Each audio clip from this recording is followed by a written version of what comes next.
Isanarado na Jesus ni. Ay hare kara kulada kara ni hana. Amen. Amen. Amen. I say to you, truly I tell you, I am Jesus Christ. Whom they called Tetragrammaton, Holy Spirit incarnate. Nebula cluster to Andromeda Tetragrammaton. So what it means of Matthew 18:9. And if your eye causes you to stumble, gouge it out and throw it away.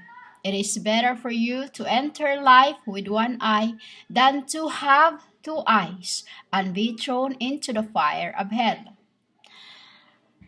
This is a spiritual journey. This is a spiritual journey in Matthew 18:9. You're not supposed to speak ill about anyone. It's like you name call other people when you have no idea who it is, and in the end you will admit that, it's like you name calling somebody. In your souls, your part are being taken out.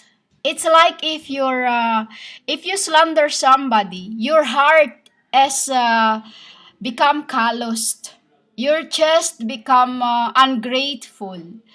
And then, your ribs out there are being taken spiritually. Your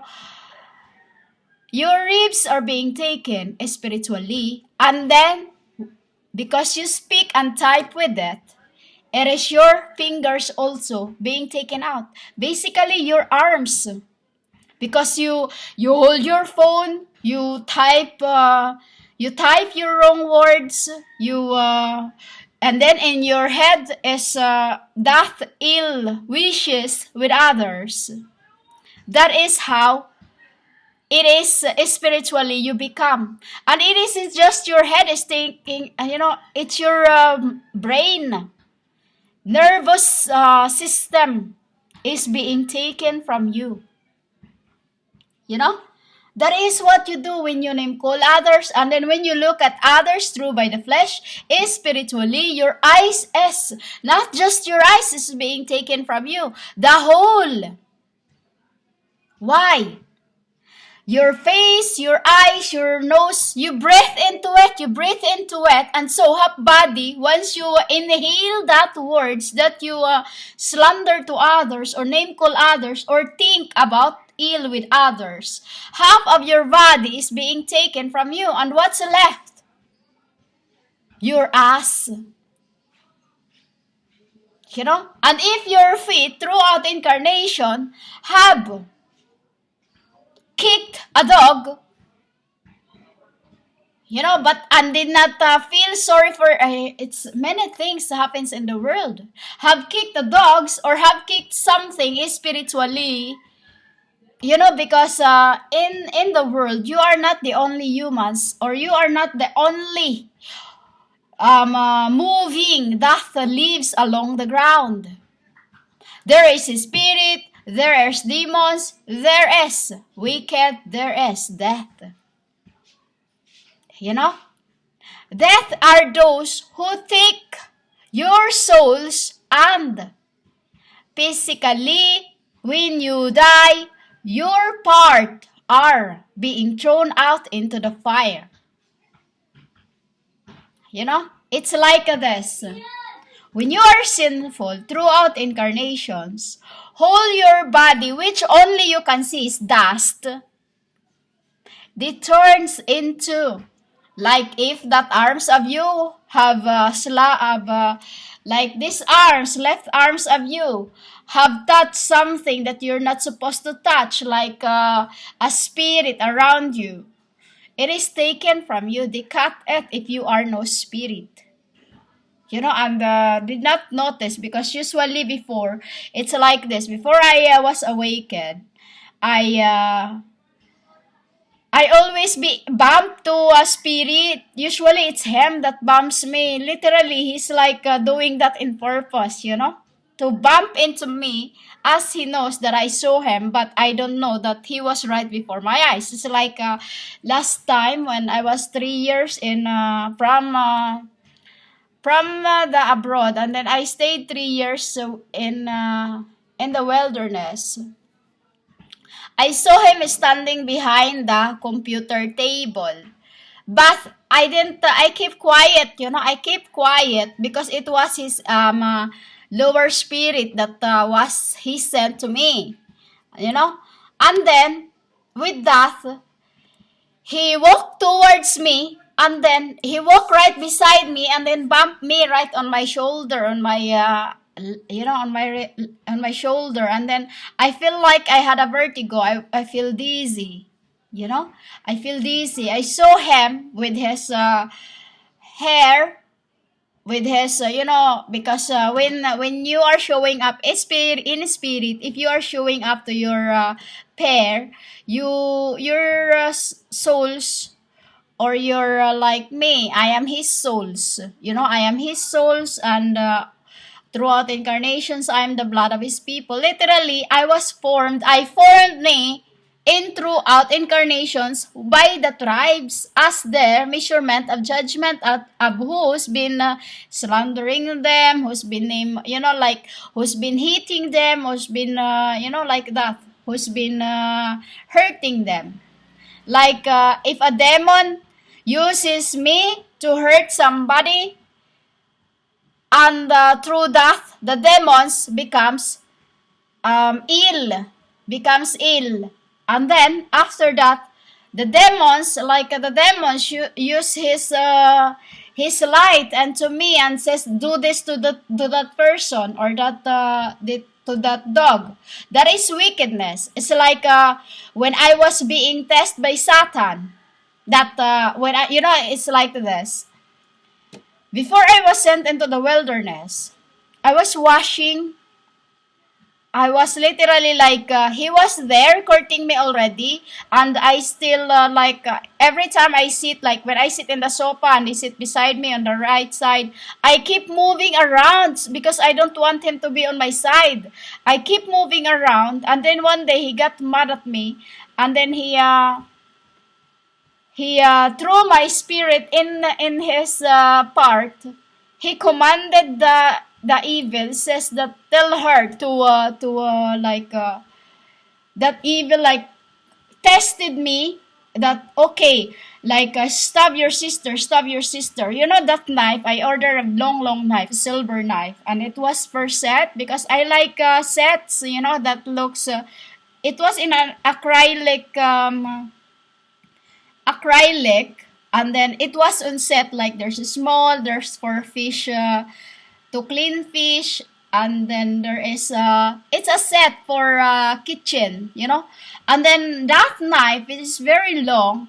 My sister was washing the dish, and I was on her side, and I was trying to cook, but I was being bombarded by the God, by my king, by, I will say the G because I am too, yes, So I'm being bombarded with his nag at me, that he want me to sit beside him, but I just keep moving around. And I'm trying to be normal, because only I can see spirit, only I can speak to the souls, etc., that the humans can't see unseen. I can see and speak to unseen, like your eye, you can only see what's around you, and you cannot see what is behind that curtain, And then it was testing me that, okay, like this, do this to your sister, like stop. You know what I did, humans, to defeat that wickedness inside, as I said, because that is the tribulation within yourselves, a test of what you will do with that nag you hear within your, the voices you hear. Either you ask God for a guidance, or you'll do that on your own way. Because first, you must pay for it. Before you speak, by fasting. And if you're not going to speak about heavens, you will be given something else. You will be given something else. And if you got that right, until he get mad, he will be here. Because, humans, he will be here. So I defeated that voices inside me that telling me that, okay, stop your sister. I said, No matter what my sister did to me, she is still and still my little sister, which whom I have loved. You know? Whom I have loved. And then after that, I realize this is exactly the same thing what happened to Abel and Cain. You know? And with that humans, I have seen him more than until now. You know, which you cannot see in your naked eye.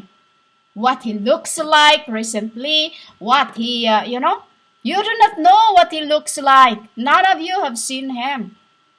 None of you cannot see a spirit, whether it is him or the one that can pretend to be him. You know? You don't know if a spirit comes from me, whom you call G, or whether it's from the. Because think about it, humans. The Satan can masquerade the lights. He can show you as him. You know? But I as a bird, you call the dove, can be what I am, just I am. Good and evil. You know? I can show you what I'm truly is. I can turn things into whatever. I can turn good into evil. I can turn evil into the purpose of my Father. You know? Since I defeated that wickedness, telling me to, because I would say it is a test. It was a test. I don't call anyone names. I can see that spirit testing me right before my eyes. It's just like an inch away from me. It's just like, not long from me. It was just like I could breathe into him just right before my eyes, I would say. Because it was just a window. A window, we have a glass windows and grills. And where I've been in the land of smile. And then while my sister was washing the dish, I was cooking. And then the spirit was testing me. I could see him. You know? I could see him, and then I spoke to him, and I said in my head to him, that is how you spoke to spirit, not through the mouth. I said to him, no, whatever my sister did, I love her, and I will always love her just as what she is. Acceptance. Acceptance without hurting anybody, not stealing, because she too is mine. And that time, after like few weeks, I remember, this is exactly the same of, Abel and Cain. And with that, humans, throughout incarnations, it becomes accursed in everyone. And that is why, in Matthew 18:9, that is what it is. If I have sinned, following that test, then it causes you to stumble. It's like humans. You steal something else that you have no idea, for you cannot speak to souls or spirit, and then you take what is not yours. It causes you to stumble. And it isn't just your eyes or any part of your body to be thrown into the hell of fires, but your parts of this end. What is this part of this end? That your so-called bloodlines, because they are your ancestrals. Your ancestrals, like your head, your great-great-great-grandfather is your head. Your eyes is your great-great-great-great-great-great-grandmother.